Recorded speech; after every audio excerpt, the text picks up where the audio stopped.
اشہد ان لا الہ الا اللہ وحدہ لا شریک لہ واشہد ان محمدا عبدہ ورسولہ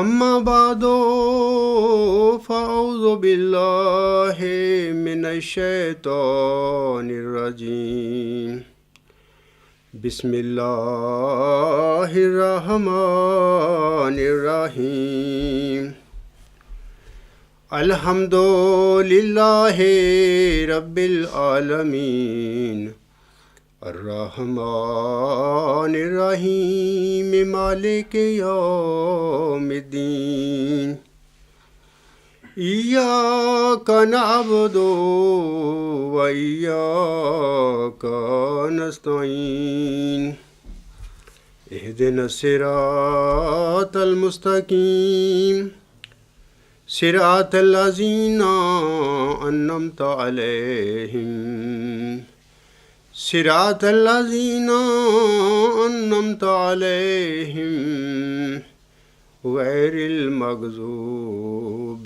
علیہم ولا الضالین ام تقولون ان ابراہیم و اسماعیل و اسحاق و یعقوب والاسباط کانوا ھودا او نصارا قل انتم اعلم ام اللہ ومن اظلم ممن کتم شہادۃ عنده من اللہ وما اللہ بغافل عما تعملون۔ البقرہ آیت نمبر 141۔ رب اشرح لی صدری ویسر لی امری واحلل عقدۃ من لسانی یفقہوا قولی واجعل لی وزیرا من اہلی۔ آج پھر میں جناب خلیفہ رابع صاحب کا جو خطبہ جمعہ تھا 27 اگست 1993 میں انہوں نے جماعت کے آگے پڑھا تھا، اور اس خطبہ جمعہ میں انہوں نے مجددین کے متعلق جو کچھ ارشاد فرمایا تھا، اس سلسلے میں میں پچھلے خطبہ جمعہ میں 17 اگست کو اس کے متعلق کچھ عرض کر چکا ہوں۔ آج اسی سلسلے کی دوسری قسط ہے۔ آج میں ان کے جو فرمودات ہیں جو انہوں نے 27 اگست 1993 میں اپنے خطبہ جمعہ میں فرمائے تھے، ان کے متعلق مزید کچھ احباب جماعت کے آگے گزارشات پیش کروں گا۔ یہ بھی یاد رکھیں کہ بعض اوقات چونکہ یہ تجدید کے متعلق یہ سلسلہ ہے جس کے متعلق خلفائے جماعت احمدیہ جو کہلواتے تھے، اور اسی طریقے سے ایک رواج پڑ گیا ہے، بہرحال انہوں نے تجدید کے سلسلے میں جو کچھ کہا اور جو کچھ ایسی باتیں کہیں جن کا قرآن مجید سے کوئی تعلق نہیں، اور ان کی وہ باتیں جو حضرت مرزا غلام صاحب کی تعلیمات اور آنس کے فرمودات کے بالکل خلاف ہیں۔ چونکہ یہ تجدیدی سلسلے کے سلسلے میں خطبات کا سلسلہ جاری ہے، اور اس سلسلے میں بعض اوقات ان کی باتوں کا تذکرہ کرتے وقت ان لوگوں نے وہی بار بار باتیں دہرائی ہیں جو کہ قطعاً غلط اور بے بنیاد ہیں، اور ان کا پھر بار بار جواب بھی دینا پڑتا ہے۔ تو اس سلسلے میں ایسا ہو سکتا ہے یا ہو رہا ہوگا کہ بعض حوالہ جات حضرت مہدی و مسیح موعود السلام کے یا آنسم کی بعض احادیث یا قرآن کریم کی بعض آیات کا بار بار مجھے آپ لوگوں کے سامنے پڑھ کر ذکر کرنا پڑے، اور اس طرح ایک ریپیٹیشن کی صورتحال پیدا ہو سکتی ہے خطبات میں۔ تو اس سلسلے میں میں گزارش کروں گا کہ چونکہ یہ جو تجدیدی سلسلہ ہے اس کے متعلق خلفاء جو جماعت کے تھے انہوں نے بار بار اپنے خطبات میں ایک ہی بات کے متعلق، تجدید کے متعلق غلط باتیں کہی ہیں، اور ان کے جواب کے سلسلے میں پھر بعض اوقات مجھے وہی قرآن کریم کی آیات اور آنسم کی جو حدیث ہے اور حضرت بانی جماعت سم کے جو فرمودات ہیں ان کے حوالے دینے پڑھتی ہیں، تو یہ پھر کوئی ایسی بات نہیں ہے کہ جو نامناسب ہو۔ دوسری بات یہ بھی ہے کہ ہر فطرت کا الگ ایک انسان ہوتا ہے۔ کچھ لوگ ذہین ہوتے ہیں، ان کا ذہن زندہ ہوتا ہے اور بڑے محققانہ ذہن ہوتے ہیں، ان کے لیے ایک دفعہ یہ کوئی حوالہ پڑھ لیا جائے یا قرآن کریم کی کوئی آیت پڑھ لی جائے، ان کے ذہن میں محفوظ رہتی ہے، وہ بھولتے نہیں ہیں۔ لیکن بعض سادہ ہوتے ہیں احمدی، اور ان کا نالج بھی اتنا نہیں ہوتا، انہوں نے حضرت مرزا غلام صاحب کا کوئی لٹریچر بھی نہیں تفصیل سے پڑھا ہوا ہوتا، قرآن کریم کا مطالعہ بھی نہیں اتنا تفصیل سے کیا ہوتا، تو ایسے سادہ لوگوں کے لیے پھر بار بار ضرورت پڑتی ہے کہ ایسے حوالہ جات اور ایسی قرآن کریم کی آیات یا آن کے احادیث مبارکہ سے متعلقہ احادیث بار بار پڑھ کر ان کو سنائی جائیں، تاکہ یہ جو جھوٹ 100 سال میں فتنہ ختم مجددیت کے سلسلے میں جو فتنہ کریٹ کیا گیا ہے جماعت احمدیہ میں، اس کا بخوبی کلا کما ہو سکے۔ اور پھر یہ بھی یاد رکھیں کہ کو اللہ تعالیٰ نے مخاطب کر کے اپنے کلام میں فرمایا تھا کہ اے میرے بندے، فذکر فإن الذکریٰ تنفع المؤمنین، یعنی اے میرے بندے تو یاد دلاتا رہے، بار بار یاد دلاتا رہے، کیونکہ یاد دلانا مومنوں کو نفع بخشا کرتا ہے۔ اس لیے بار بار یاد دلانا، کوئی نیکی کی بات ہو، کوئی اچھی بات ہو، اس میں سننے والوں کا بھی بھلا ہوتا ہے، فائدہ ہوتا ہے، اور جو بتا رہا ہوتا ہے اس کے لیے بھی یہ بات نفع بخش ہوتی ہے۔ تو اس سلسلے میں یاد رکھیں کہ بار بار حوالے میں آپ لوگوں کے آگے رکھوں گا جو پہلے بھی میں پڑھ چکا ہوں۔ اب میں خلیفہ رابع صاحب کا جو خطبہ میں نے اس کے اقتباس پہلے پڑھے تھے، اس سلسلے میں ان کا آگے ایک اقتباس پڑھ کر آپ لوگوں کو سناؤں گا۔ یہ بھی پھر میں بتا دوں کہ یہ الغلام.com پہ نیوز نمبر 69 جو ہے 69، اس پر ان کا یہ متعلقہ مجددیت کے متعلق جو خلیفہ رابع صاحب کا اقتباس ہیں یا پورا متن ہے، وہ میں نے آن ایئر کیا ہوا ہے، لوگ وہاں پہ پڑھ سکتے ہیں۔ تو خلیفہ رابع صاحب کے خطبہ جمعہ 27 اگست 1993 کے سلسلے میں آگے ان کا ایک حوالہ پڑھتا ہوں۔ آپ فرماتے ہیں، پہلی تفسیر حضرت خلیفۃ المسیح اول کی ذات میں مجسم ہوئی۔ وہ خلافت اولیٰ وہ خلافت تھی جس کے اوپر ساری جماعت کو باندھ کر اکٹھا کر دیا گیا۔ حضرت خلیفۃ المسیح اول نے ایک موقع پر فرمایا کہ انجمن کو مخاطب کر کے تمہاری اب کیا حیثیت ہے؟ تم میرے سامنے کوئی باتیں نہ کرو، خدا نے تمہیں باندھ کر میری غلامی میں لا ڈالا ہے اور ہمیشہ کے لیے میرا مطیع کر دیا ہے۔ پس یہ وہ قدرت ثانیہ تھی جس کا وعدہ دیا جا رہا تھا، جو حضرت مسیح موعود السلام کے وصال کے بعد آنی تھی۔ اس سے پہلے میں خلیفہ صاحب کے ان الفاظ پر تھوڑا سا تبصرہ کرنا چاہتا ہوں۔ پہلی بات یاد رکھیں کہ خلیفہ صاحب نے حضرت خلیفۃ المسیح اول رضی اللہ تعالیٰ عنہ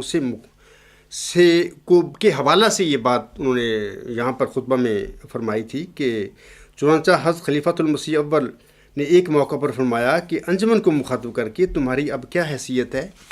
میرے سامنے کوئی باتیں نہ کرو، خدا نے تمہیں باندھ کر میری غلامی میں لا ڈالا ہے۔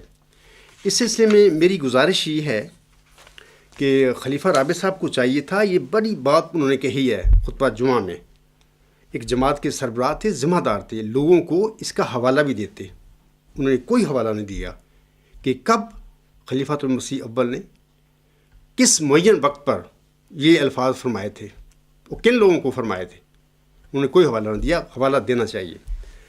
دوسری بات میں یہ کہتا ہوں کہ حضور علیہ السلام نے انجمن کو، جس کا حوالہ دیتے ہیں نا کہ خلیفہ اول رضی اللہ تعالیٰ عنہ نے انجم کو مخاطب کر کے، اس سلسلے میں انجمن کے متعلق حضور علیہ السلام نے انجمن کو جانشین قرار دیا ہے۔ میں پچھلے خطبہ جمعہ میں بھی اس کا حوالہ دے چکا ہوں حضور السلام کا، اور اب میں پھر کہتا ہوں آپ لوگوں سے کہ حضور فرماتے ہیں چونکہ انجمن خدا کے مقرر کردہ خلیفہ کی جانشین ہے، اس لیے انجمن کو دنیا داری کے رنگوں سے بکلی پاک رہنا ہوگا اور اس کے تمام معاملات نہایت صاف اور انصاف پر مبنی ہونے چاہیے۔ ضمیمہ الوصیت روحانی خزائن جلد 20 صفحہ 325۔ حضور علیہ السلام جنہوں نے یہ صدر انجمن قائم کی تھی وہ تو اس کو اپنا جانشین قرار دے رہے ہیں، یہ میری یعنی خلیفہ کی، یعنی میں اللہ تعالیٰ کا مقرر کردہ خلیفہ ہوں، میں امتی نبی ہوں اور مسیح موعود مہدی مسعود ہوں، اور یہ میری جو جانشین ہے انجمن صدر انجمن احمدیہ۔ تو یہ تو اتنی اہم تھی کہ اس کے متعلق پھر اس انجمن کو، جس کے خود خلیفہ اول صاحب صدر تھے، حضور صاحب نے بنائے اور 13 اور غالباً اصحاب تھے جن کو انہوں نے نامزد فرمایا تھا، اس صدر انجمن کے متعلق خلیفہ اول صاحب نے ہو سکتا ہے یہ کہا بھی ہو کسی وقت، کیونکہ خلیفہ اول کے دور میں کافی محاذ آرائی کچھ اصحاب میں شروع ہو گئی تھی، 2 گروپ بن چکے تھے، جہاں پر میں اس کی تفصیل میں نہیں جاؤں گا۔ ایک مزرعہ بشیر الدین کا گروپ بن گیا تھا ان کو ساتھ، اور ایک دوسرا اصحاب اور تھے، ان کا گروپ تھا، ان کے درمیان میں چپکل شروع ہو گئی تھی، محاذ آرائی۔ ہو سکتا ہے کہ خلیفہ اول صاحب نے یہ الفاظ کہیں بھی ہوں، لیکن خلیفہ رابع صاحب کا فرض تھا کہ جب بات انہوں نے کی تھی اس کا حوالہ دیتے۔ لیکن میں سمجھتا ہوں کہ جس صدر انجمن احمدیہ کے خود خلیفہ اول صاحب کو صدر بنایا گیا تھا، اور اس صدر انجمن نے انہیں منتخب کر لیا تھا ایز اے خلیفۃ المسیح اول، اور پوری جماعت کا اجماع بھی اس پر بات پر ہو گیا، تو اس کے متعلق ان کا کیا تصور تھا اس صدر انجمن کے متعلق؟ تو میں نے پچھلے خطبہ جمعہ میں بھی یہ حوالہ پڑھ کر آپ لوگوں کو سنایا تھا، تو میں سمجھتا ہوں کہ آج بھی میں وہ حوالہ دہرا دیتا ہوں خلیفۃ المسیح اول رضی اللہ تعالیٰ عنہ کا، کہ وہ صدر انجمن احمدیہ کو کیا سمجھتے تھے۔ حضرت خلیفۃ المسیح اول رضی اللہ تعالیٰ عنہ اپنے 15 اکتوبر 2009 کو خطبہ عید الفطر میں رسالہ الوصیت کے حوالہ سے صدر انجمن احمدیہ کے متعلق ارشاد فرماتے ہیں، سنیے۔ آپ فرماتے ہیں کہ حضرت صاحب کی تصنیف میں معرفت کا ایک نقطہ ہے، وہ میں تمہیں کھول کر سناتا ہوں۔ جس کو خلیفہ بنانا تھا اس کا معاملہ تو خدا کے سپرد کر دیا، اور ادھر 14 اشخاص کو فرمایا کہ تم بحیثیت مجموعی خلیفۃ المسیح ہو۔ یہ 14 صاحب تھے صدر انجمن احمدیہ کے بشمول صدر کے۔ تمہارا فیصلہ قطعی فیصلہ ہے، اور گورنمنٹ کے نزدیک بھی وہی قطعی ہے۔ پھر ان 14 کے 14 کو باندھ کر ایک شخص کے ہاتھ پر بیعت کرا دی کہ اسے اپنا خلیفہ مانو، اور اس طرح تمہیں اکٹھا کر دیا۔ پھر نہ صرف 14 کا بلکہ قوم کا میری خلافت پر اجماع ہو گیا۔ اب جو اجماع کا خلاف کرنے والا ہے وہ خدا کا مخالف ہے، چنانچہ فرمایا وَيَتَّبِعْ غَيْرَ سَبِيلِ الْمُؤْمِنِينَ نُوَلِّهُ مَا تَوَلَّى وَنُصْلِهِ جَهَنَّمَ وَسَاءَتْ مَصِيرًا۔ النساء 116 ایت نمبر۔ میں نے الوصیت کو خوب پڑھا ہے، باقی 14 آدمیوں کو خلیفۃ المسیح قرار دیا ہے، اور ان کی کثرت رائے کے فیصلے کو قطعی فرمایا ہے۔ اب دیکھو کہ انہی متقیوں نے جن کو حضرت صاحب نے اپنی خلافت کے لیے منتخب فرمایا، یہ 14 لوگ تھے جن کو فرمایا تھا منتخب حضور علیہ السلام نے، اپنی تقوی کی رائے سے، اپنی اجماعی رائے سے ایک شخص کو اپنا خلیفہ و امیر مقرر کیا، اور پھر نہ صرف خود بلکہ ہزار لوگوں کو اسی کشتی پر چڑھایا جس پر خود سوار ہوئے۔ تو کیا خدا تعالیٰ ساری قوم کا بیڑا غرق کر دے گا؟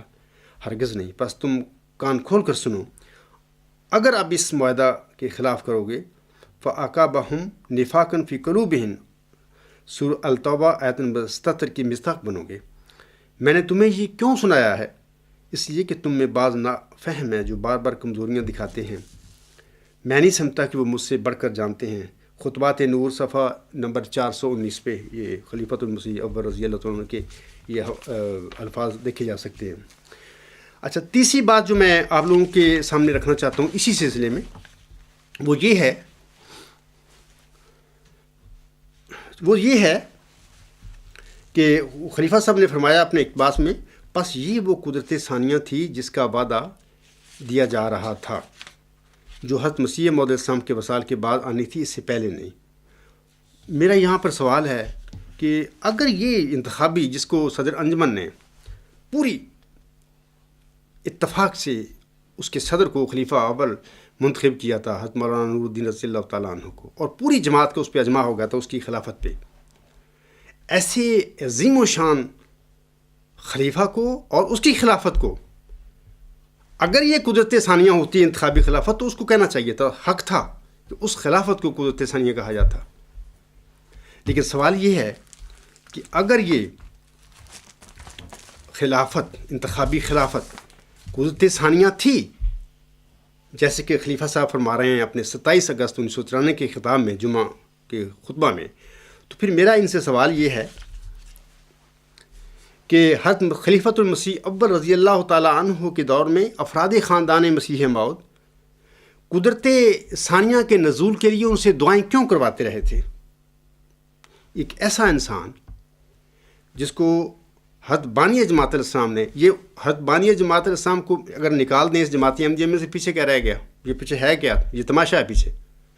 اگر اس کے بانی جماعت الاسلام کے قائم کردہ صدر انجمن احمدیہ اور اس کے نامزد ممبران اور اس کا بنایا ہوا صدر اس کو صدر انجمن احمدیہ متفقہ طور پر خلیفہ چنتی ہے حضرت بانی جماعت کی وفات کے بعد، اور پوری جماعت کا اس کی خلافت پر اجماع ہوتا ہے، اگر وہ انسان وہ قدرت ثانیہ کا مظہر نہیں تھا اور اس کی خلافت قدرت ثانیہ کی مظہر نہیں تھی، اگر ہوتی تو یہ دعائیں کیوں کرواتے؟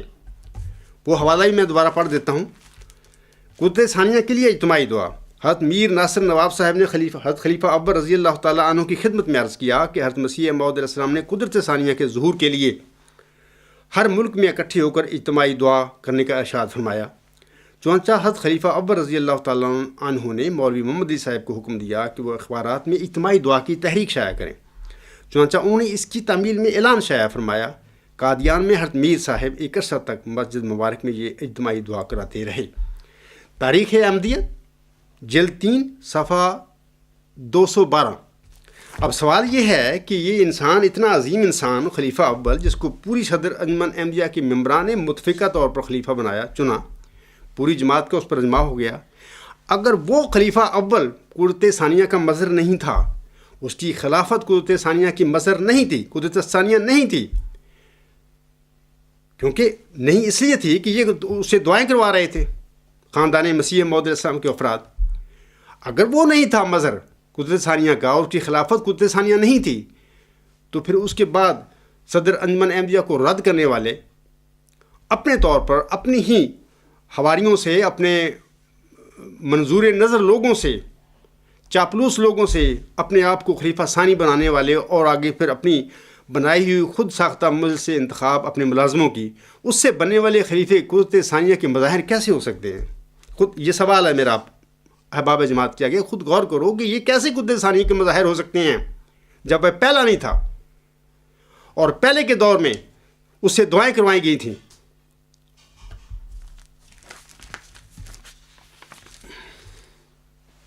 آگے میں پڑھتا ہوں ان کا. آگے وہ فرماتے ہیں، بس یہاں ایک نظام مراد ہے. خلیفہ رابع صاحب کہتے ہیں اپنے خطبہ جمعہ میں، بس یہاں ایک نظام مراد ہے جس نظام کے مظہر مسیح موعود علیہ السلام فرماتے ہیں میری طرح بعض وجود ہوں گے، اور یہی وہ نظام خلافت ہے جو حضرت مسیح موعود علیہ السلام کے بعد جاری ہوا اور قیامت تک اس کے جاری رہنے کا وعدہ دیا گیا. یاد رکھیں، میں افراد جماعت سے عرض کرتا ہوں کہ یاد رکھیں، حضور اسلام کی مراد کوئی امامت یا خلافت کا نظام نہیں تھا جو انہوں نے جس کے متعلق یہ قدرت ثانیہ فرمایا تھا نا. یہاں سے اس سے مراد ان کی کوئی امامت یا خلافت کا نظام نہیں تھا. حضرت مرزا صاحب علیہ السلام جس نظام کے مظہر تھے وہ تجدیدی نظام، یعنی تجدیدی سلسلہ تھا. یہ کوئی انتخابی خلافت یا انتخابی امامت جن کے متعلق آپ علیہ السلام نے فرمایا تھا الوصیت میں میرے بعد 40 میں جس انسان پر متفق ہو جائیں کہ وہ بیعت لینے، میرے نام پر بیعت لینے کے لائق ہے، وہ بیعت لے. یہ جو لوگ تھے امام بننے والے تھے حضرت مرزا غلام حسن کے بعد، ان کا انتخابی خلفاء اور اماموں کا سلسلہ مراد نہیں تھا حضور السلام کا، بلکہ وہ تجدیدی سلسلہ، وہ تجدیدی نظام مراد تھا جس میں آپ علیہ السلام بھی 14ویں صدی ہجری کے سر پر ظاہر ہونے والے ایک مظہر تھے. اس نظام کے تجدیدی نظام، یا اس کو ہم نبوی نظام کہہ سکتے ہیں کہ اللہ تعالیٰ نے اپنی 1,24,25,000 انبیاء دنیا میں نازل فرمائے، مبعوث کیے، انہی میں سے ایک حضرت مرزا غلام حسن بھی تھا. یہ نبوی نظام ہے. الہام پا کر کھڑے ہونے والے، روح القدس پا کر کھڑے ہونے والے یہ لوگ تھے. یا آسم کے بعد حضور السلام سے پہلے 12 مجدد تشریف لائے تھے. ایک صدی میں ایک سے زیادہ بھی ہوں گے، ایک دو بھی ہوں گے. بہرحال ان نظام مطلب کہ یہ لوگ جو تھے ہر صدی کے سر پر ظاہر ہونے والے، یہ وہ تجدیدی نظام تھا جس کے متعلق حضرت بانی جماعت علیہ السلام نے قدرت ثانیہ فرمایا تھا۔ خلیفہ صاحب کہہ رہے ہیں کہ یہ انتخابی جو خلافت ہے یہ وہ نظام تھا، جبکہ قطعی طور پر غلط بات ہے، یہ نظام خلافت کا نہیں تھا۔ اگر ہوتا تو خلیفہ اول بھی تھا پھر قدرت ثانیہ کا مذہب، اس سے کیوں دعائیں کروائی گئیں؟ دوسری بات، اگر خلافت یا امامت ہی قدرت ثانیہ تھی تو حضرت بانی جماعت صاحب کے اہل و عیال اور رشتہ دار اور خلیفۃ المسیح اکبر رضی اللہ تعالیٰ عنہ سے اس کے نزول کے لیے دعائیں کیوں کروائیں؟ کیوں یہ دعائیں کیوں کروائیں تھی پھر؟ یہ تو انتخابی نظام تھا، یہی تو یہاں سے شروع ہوا تھا نا، یہ خلافت کا نظام، امامت کا نظام۔ اور میں نے بتایا ہے کہ وہ عجیب خلیفہ راشد تھا جس پر پوری امت اور صدر انجمن احمدیہ اس کی خلافت متفق تھی۔ تو اگر یہ انتخابی خلافت کا نظام قدرت ثانیہ تھی یا یہ وہ نظام تھا تو پھر وہ کیوں قدرت ثانیہ نہیں تھی اس کی خلافت یا امامت، یا اس کو کیوں قدرت ثانیہ کا مظہر نہیں قبول کیوں نہیں کیا گیا تھا، اسے دعائیں کیوں کروائی گئیں؟ دراصل بات یہ ہے کہ اصل حقیقت یہ ہے کہ وہ خود خلیفۃ المسیح اکبر رضی اللہ تعالیٰ عنہ بھی اپنی خلافت کو، اپنے آپ کو قدرت ثانیہ کا مظہر نہیں سمجھتے تھے۔ وہ اس تجدیدی سلسلے جو آسم کے بعد شروع ہوا ہے، اس تجدیدی سلسلے کو ہی قدرت ثانیہ سمجھتے تھے۔ وہ حوالہ میں ابھی آپ کو لوگوں آگے رکھ جاتا ہوں پڑھ کے۔ خلیفہ اکبر رضی اللہ تعالیٰ عنہ قدرت ثانیہ کے متعلق کیا فرماتے ہیں؟ اس زمن میں عرض ہے کہ محترم جناب غلام ملک غلام فرید صاحب ایم اے کے برادر اکبر مکرم ماسٹر نواب الدین صاحب مرحوم لکھتے ہیں کہ 1 دسمبر 1912 کے درس میں حضرت خلیفۃ المسیح اکبر رضی اللہ تعالیٰ عنہ نے فرمایا تھا، کیا فرمایا تھا؟ 30 برس کے بعد انشاءاللہ مجھے امید ہے کہ مجدد یعنی موعود قدرت ثانیہ ظاہر ہوگا۔ یہ الفاظ ہیں حضرت خلیفۃ المسیح اکبر رضی اللہ تعالیٰ عنہ کے، اور اس کا حوالہ یہ ہے حیات نور صفحہ 404۔ اور لکھنے والا کون ہے یہ حیات نور؟ شیخ عبد القادر مرحوم سابق سوداگر مل، یعنی ہندوؤں سے یہ مسلمان احمدی ہونے والا تھا، انسان تھا، بڑا نیک فطر انسان تھا۔ میں نے بھی پڑھا ہے اس کی حیات طیبہ کتاب انہوں نے لکھی حضور صلی اللہ علیہ وسلم کی پاک زندگی کے متعلق، بڑا نیک انسان تھا۔ لیکن مسئلہ یہ ایسے نیک انسانوں کو بھی اس شیطانی سسٹم میں یہ بس یہ بھی ان کا بھی تقوی چھین لیا گیا تھا، سب لوگوں کا ہی، یہ صرف ایک بندہ نہیں، ہر بندہ، نیک فطر لوگ تھے سارے، سب یہ لوگ گنگے بن گئے تھے، یہ کچھ نہیں کر سکتے تھے۔ پر یہ ایک ہندوؤں سے مسلمان ہوا، احمدی ہوا، ایک ظاہر ایک تکمہ تھا، تو یہ اتنی بڑی انقلاب مذہب اس نے بدلا۔ تو اس کی لکھی ہوئی یہ کتاب ہے حیات نور، اس کے صفحہ نمبر 404 پر یہ حضرت خلیفۃ المسیح اول کے یہ الفاظ ہیں جو انہوں نے کوٹ کیے ہیں۔ اب سوال یہ ہے کہ ان الفاظ میں حضرت خلیفۃ المسیح اول تو وہ تجدیدی سلسلے کو وہ کہہ رہے ہیں قدرت ثانیہ، اور مجدد کا انہوں نے ذکر کیا ہے کہ ہاں میرا خیال ہے، ان کا اندازہ تھا ابھی 30 سال کے بعد، یہ 1912 کی بات ہے، 30 سال کے بعد مجدد یعنی موعود قدرت ثانیہ ظاہر ہوگا۔ تو اب میں ان لوگوں سے کہتا ہوں کہ وہ تو سمجھتے نہیں، وہ قبول ہی نہیں کرتے، وہ مانتے نہیں ہیں، وہ کہتے تھے کہ ہے ہی نہیں انتخابی خلافت، تو ہے ہی نہیں قدرت ثانیہ۔ آگے میں چلتا ہوں، پھر آگے خلیفہ رابع صاحب فرماتے ہیں، پھر ایک اور فتنہ یہ بھی اٹھایا جاتا رہا ہے، اور حضرت خلیفۃ المسیح ثالث کی زندگی میں خصوصیت سے بڑے منظم طریق پر ایک پروپوگنڈا کے ذریعے جماعت میں یہ خیال پھیلایا گیا ہے کہ خلافت ٹھیک ہے، لیکن وہ جو مجددیت کا وعدہ ہے وہ دائمی ہے، اور اب وقت قریب آ رہا ہے، صدی ختم ہونے کو آ رہی ہے، اس لیے اب مجدد کا انتظار کرو اور مجدد کو تلاش کرو۔ جماعت میں کہیں بھی مجدد پیدا ہو چکا ہے۔ آگے فرماتے ہیں، حضرت مسیح موعود فرماتے ہیں کہ یہ قدرت قیامت تک ہے، اور خدا نے مجھ سے وعدہ فرمایا ہے کہ قیامت تک یہ قدرت منقطع نہیں ہوگی۔ پس خلافت اگر قیامت تک قائم ہے تو اس کے ہوتے ہوئے سوال کیا باقی رہ جاتا ہے؟ یہ ان کے الفاظ ہیں خلیفہ رابع صاحب کے۔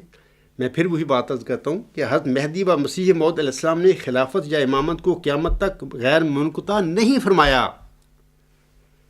اگر کوئی کہتا ہے، اگر کسی نے کہا ہے یہ جھوٹ بولا ہے اس نے آپ لوگوں کے سامنے، بلکہ حضور اسلام قدرت ثانیہ یعنی تجدیدی سلسلے کو دائمی اور غیر منقطع فرمایا، انہوں نے اس کو نہیں فرمایا۔ اور میں بات بتاتا ہوں، نمبر 1 یاد رکھیں، اس کی وجوہات ہیں۔ اگر کوئی کہتا ہے مثال کے طور پر خلیفہ رابع صاحب نے کہا، ہو سکتا ہے خلیفہ ناصر نے کہا ہو یا خلیفہ ثانی نے بھی کہا ہو، اگر کوئی کہتا ہے آپ علیہ السلام نے یعنی حضرت مرزا غلام صاحب نے خلافت کو غیر منقطع فرمایا ہے، تو وہ میدان میں آ کر میرے سامنے اس کا ثبوت پیش کرے، آئے میرے سامنے بھی اور افراد جماعت کے آگے سبھی اس کا ثبوت پیش کرے۔ کہاں حضرت مہدی و مسیح موعود صاحب نے کہاں لکھا ہے کہ یہ میرے بعد جو 40 مومن ہیں جس کو میری نام پر بیعت لینے والے یہ سلسلہ جو شروع ہوگا وہ قدرت ثانیہ کہاں لکھا ہے؟ پہلی بات تو یہ ہے کہ ان کے ذمہ یہ ثبوت ہے، انہوں نے نہیں حوالہ پڑھ بات منسوب کر دیا میرا صاحب السلام کی طرف، کوئی حوالہ نہیں دیا۔ اچھا آگے میں آپ لوگوں سے اس سلسلے میں رکھتا ہوں کہ اگر خلافت نے قیامت تک جاری رہنا ہوتا، یعنی ایک جو انتخابی خلافت 40 مومنوں کے انتخاب کے سلسلے میں وہ وجود جو ہے حضرت مرزا صاحب علیہ السلام کا جانشین بننے والا تھا، اس کے وہ جو خلافت تھی اس کی، اگر اس خلافت نے قیامت تک جاری رہنا ہوتا، تو دوسری بات میں آپ لوگوں کو کہتا ہوں، اللہ تعالیٰ نے ذکی غلام کی پیشگوئی کس لیے نازل فرمائی تھی پھر 1886 میں 20 فروری 1886 کو یہ پیشگوئی کیوں اللہ نے اپنے بندے پر نازل فرمائی تھی؟ اس میں تو اللہ تعالیٰ نے ایک ایسے عظیم و شان وجود کی خبر دی ذکی غلام کی، اور اس کو حضور صاحب نے مسلم موعود قرار دیا۔ بہت سارے اس کے الہامی نام ہیں حضور صاحب کے الہامات میں۔ مسلم موعود کیا مطلب ہوتا ہے کہ اصلاح کرنے والا ایسا وجود جس کا اللہ نے مجھے وعدہ دیا ہے۔ تو اگر یہ خلافت 40 مومنوں کے ذریعے جو بندے نے حضرت مرزا صاحب السلام کا جانشین بننا تھا، اگر اس کی امامت یا خلافت ہی تا قیامت تک تھی، جاری رہنا تھا اس کو، تو یہ پیشگوئی مسلم موعود یا 20 فروری 1886 کی الہامی پیشگوئی کیوں حضرت مرزا صاحب علیہ السلام پر اللہ تعالیٰ نے نازل فرمائی تھی؟ کیا یہ لغو تھی؟ قطعاً نہیں تھی۔ تیسری بات، مسیح ابن مریم عیسیٰ علیہ السلام کے متعلق میں آپ لوگوں کے پڑھ کر سناتا ہوں۔ خود حضرت مہدی و مسیح موعود علیہ السلام نے بڑا اپنے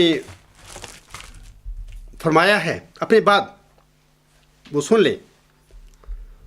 آپ فرماتے ہیں کہ ایک تفصیل ہے لمبی، اور 7واں ہزار ہدایت کا ہے جس میں ہم موجود ہیں۔ چونکہ یہ آخری ہزار ہے، اس لیے ضرور تھا کہ امام آخر الزمان اس کے سر پر پیدا ہو، اور اس کے بعد کوئی امام نہیں اور نہ کوئی مسیح۔ مسیح کیا ہے؟ یہ اگر امام تو وہ ہو گیا، ٹھیک ہے، جنہوں نے 40 مومنوں نے منتخب کرنا تھا حضرت مرزا صلی اللہ علیہ وسلم کا جانشین، وہ تو ہو گیا، ٹھیک ہے، یہ امامت ہو گئی۔ حضور صاحب اس میں مسیح کا بھی ذکر کر رہے ہیں اور فرماتے ہیں اور اس کے بعد کوئی امام نہیں اور نہ کوئی مسیح مگر وہ جو اس کے لیے بطور ذل کے ہو۔ سوال یہ ہے کہ اگر یہ خلافت نے امامت نے جس کا سٹارٹ یا آغاز 40 مومنوں کے انتخاب پر ہونا تھا، اگر اسے قیامت تک جاری رہنا تھا، یہ مسیح کا ذکر حضور صلی اللہ علیہ وسلم کیوں فرما رہے ہیں کہ میرے پاس کوئی مسیح بھی نہیں ہوگا مگر میرے ذل کے طور پر، یعنی میرے ذلیت میں امام بھی ہوں گے اور مسیح بھی ہوگا۔ اگلا حوالہ سن لیں۔ حضور صاحب فرماتے ہیں بالآخر ہم یہ بھی ظاہر کرنا چاہتے ہیں کہ ہمیں اس سے انکار نہیں کہ ہمارے بعد کوئی اور بھی مسیح کا مسیح بن کر آوے، کیونکہ نبیوں کے مسیح دنیا میں ہوتے رہتے ہیں، بلکہ خدا تعالیٰ نے ایک قطعی اور یقینی پیشگوئی میں میرے پر ظاہر کر رکھا ہے کہ میری ہی ضروریت سے ایک شخص پیدا ہوگا جس کو کئی باتوں میں مسیح سے مشابہت ہوگی۔ وہ آسمان سے اترے گا اور زمین والوں کی راہ سیدھی کر دے گا، وہ اسیروں کو رستگاری بخشے گا۔ یہ وہی انسان ہے ذکی غلام جس کے متعلق حضور فرما رہے ہیں، اور ان کو شبہات کی زنجیروں میں اور ان کو جو شبہات کی زنجیروں میں مقید ہیں رہائی دے گا۔ فرزند دل بند گرامی ارجمند مظہر الحق والعلائے کا ان اللہ نزل من السماء۔ پہلا جو حوالہ پڑھا ہے میں نے وہ جس کے متعلق حضور فرماتے ہیں اور اس کے بعد کوئی امام نہیں اور نہ کوئی مسیح مگر وہ جو اس کے لیے بطور ذل کے ہو، اس کا حوالہ ہے، یہ لیکچر سیالکوٹ ہے، روحانی خزائن جلد 20 صفحہ 208 ہے، اور یہ جو میں نے اب حوالہ پڑھا ہے حضور السلام کا، اس کا ازالہ اوہام روحانی خزائن جلد 3 صفحہ 179 تا 180۔ اب سوال یہ ہے کہ حضور تو بار بار فرما رہے ہیں، اس پیشگوئی کو یاد رکھو۔ آگے سن لیں۔ چوتھا، اس مسیح کو بھی یاد رکھو جو اس عاجز کی ضروریت میں سے ہے، جس کا نام ابن مریم بھی رکھا گیا ہے، کیونکہ اس عاجز کو براہین میں مریم کے نام سے بھی پکارا گیا ہے۔ ازالہ اوہام روحانی خزائن جلد 3 صفحہ 318۔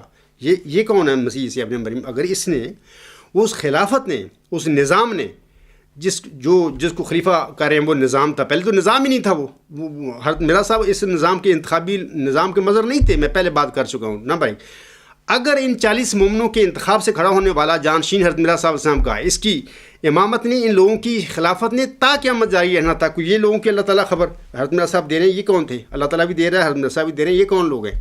ان کا نعوذ باللہ من ذالک ان کی خبریں یہ لغو تھیں، بے مقصد تھیں، بے فائدہ تھیں، اللہ نے دی حضرت مرزا صاحب علیہ السلام کو، حضرت مرزا صاحب نے اپنی جماعت کو بتایا۔ اگلی سن لیں، اللہ فرماتا ہے الہامی شیئر زی درگاہ خدا مردے بسد اعزاز می آید مبارک بادت اے مریم کہ عیسیٰ باز می آید۔ اگر ان 40 مومنین کے انتخاب سے شروع ہونے والی خلافت یا امامت نے ہی تا قیامت جاری رہنا تھا تو یہ مسیح مریم کی جو اللہ تعالیٰ خوش مبارکیں دے رہا ہے اپنے بندے کو، اس کی خبر بھی دے دی 20 فروری 1886 کی الہامی پیش گوئی میں کہ اے خدا کی درگاہ سے ایک مرد بڑے اعزاز کے ساتھ آتا ہے، اے مریم تجھے مبارک ہو کہ عیسیٰ دوبارہ آتا ہے۔ یہ عیسیٰ دوبارہ آنے والا کی کیا ضرورت تھی اگر ان خلافتوں نے، یا جن کے متعلق خلیفہ رابع صاحب کہہ رہے ہیں کہ قیامت تک سلسلہ جاری رہنا تھا، اگر ان کو جاری رہنا تھا ان کا تو آنا ہی غلط تھا پھر۔ لیکن یاد رکھیں خدا کی باتیں اور اس کے پیارے مسیح موت کی باتیں غلط نہیں ہو سکتی، ان لوگوں کی باتیں غلط تھیں اور جھوٹ تھا۔ اور یہ فتنہ پرداز اس بات کو بھول گئے کہ حضرت اقدس محمد مصطفیٰ صلی اللہ علیہ وسلم نے جہاں مجددیت کی پیشگوئی فرمائی وہاں قیامت تک کا کوئی ذکر نہیں فرمایا، یہ بھی جھوٹ ہے۔ مطلب کہ منبر رسول پر کھڑ کر اتنی جرت اور دیری کے ساتھ افراد جماعت کے آگے جھوٹ بولنا، یا کیوں خلیفہ ہوتا ہے، یا خدا کا بنایا خلیفہ، یا حضرت مرزا صاحب کا جانشین ہو سکتا ہے؟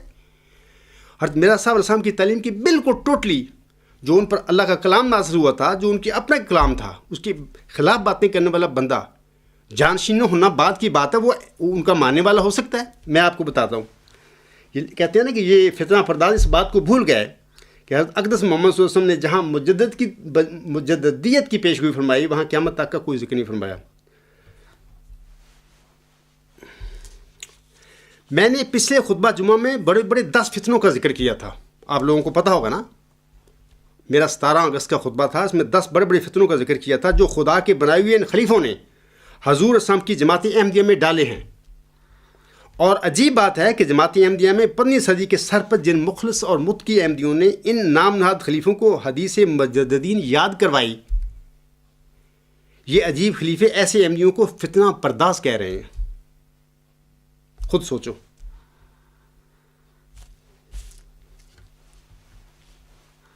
وہ تو یہی بات ہوگی نا، خرد کا نام جنو رکھ دیا جنو کا خرد، جو چاہے آپ کا حسن کرشمہ ساز کرے۔ آپ کے قبضہ میں قیادت تھی جماعت احمدیہ کی اور اب تک ہے، اور آپ کلی طور پر اس جماعت کے مالک بن کے بیٹھ گئے تھے اور اللہ کو بھی فارغ کر دیا آپ لوگوں نے۔ اور پھر یہ غلام بیچارے حضرت مرزا صاحب علیہ السلام کی ضروریت روحانی، اس کو غلام بنا لیا، اسیر کر لیا، تو پھر جو چاہو آپ نے سمجھا کہ جو چاہیں ہم کرتے پھریں، خرد کا نام جنو رکھ دیں اور جنو کا خرد رکھ دیں، کیا فرق پڑتا ہے؟ قیادت ہمارے قبضے میں ہے۔ تو یہ گل کھلاتے رہے ہیں یہ خلیفے جو اپنے آپ کو قدرت ثانیہ کے مظاہر کہا کرتے تھے۔ اس کا متعلق میں اور پھر جواب، یہ بات ہے ان لوگوں کو انہوں نے فتنہ پرداز کہہ دیا جنہوں نے ان لوگوں کی یا احباب جماعت کی توجہ حدیث مجددین کی طرف پھرائی کہ وہ حدیث کی یاد کرو کہ صدی کا سر آ رہا ہے۔ اچھا، حضرت بانی جماعت اسلام ان کا دادا کیا کہہ رہا ہے، وہ کیا فرما رہا ہے، وہ بھی سن لیں۔ آپ فرماتے ہیں نمبر 1 پہلا اقتباس، من جملہ ان کے ایک راہ کے لفظ راہ سے پتہ لگتا ہے کہ یہ لفظ مجددوں اور مسلموں کے سلسلہ جاریہ کی طرف اشارہ کرتا ہے جو قیامت تک جاری ہے۔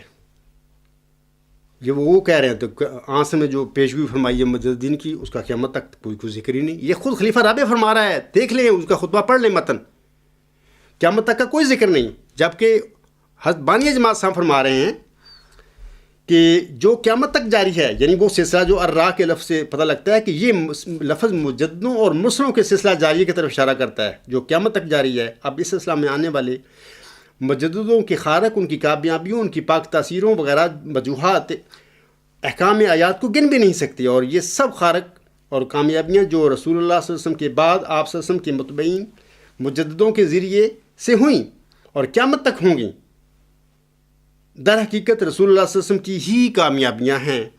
غرض ہر صدی کے سر پر مجدد کا آنا صاف طور پر بتلا رہا ہے کہ مردوں سے استمداد خدا تعالیٰ کی منشا کے موافق نہیں۔ اگر مردوں سے مدد کی ضرورت ہوتی تو پھر زندوں کے آنے کی کیا ضرورت تھی؟ مردوں ہزاروں ضرورت تھی، ہزار اولیاء اللہ پیدا ہوئے اس کا کیا مطلب تھا؟ مجددین کا سلسلہ کیوں جاری کیا گیا تھا؟ ملفوظات جلد 2 صفحہ نمبر 63۔ جناب بالکل وہ کہہ رہے ہیں کہ قیامت تک یہ سلسلہ چلے گا، وہ جاری ہے۔ عاصم کا فرمودہ اس کا اثر قیامت تک ہے۔ خلیفہ رابع صاحب کہہ رہے ہیں اس 27 اگست 1993 کے خطبہ جمعہ میں کہ حدیث مجددین کے سلسلے میں کہ عاصم نے کوئی قیامت کا ذکر نہیں فرمایا۔ انا للہ و انا الیہ راجعون۔ آگے حضرت بانی جماعت اسلام فرماتے ہیں 29 ستمبر 1905 قبل دوپہر ایک شخص نے سوال کیا کہ کیا آپ کے بعد بھی مجدد آئے گا؟ اس پر فرمایا اس میں کیا حرج ہے کہ میرے بعد بھی کوئی مجدد آ جاوے۔ حضرت موسیٰ علیہ السلام کی نبوت ختم ہو چکی تھی، اس لیے مسیح علیہ السلام پر آپ کے خلفاء کا سلسلہ ختم ہو گیا، لیکن عاصم کا سلسلہ قیامت تک ہے، اس لیے اس میں قیامت تک ہی مجددین آتے رہیں گے۔ افراد جماعت سن رہے ہیں نا، یہ بانی جماعت سم کیا فرما رہے ہیں، اور کہ خلیفہ جو بنا ہوا تھا وہ کیا کہہ رہا تھا؟ کیا وہ جھوٹ نہیں بول رہا تھا ممبر رسول پر کھڑے ہو کر؟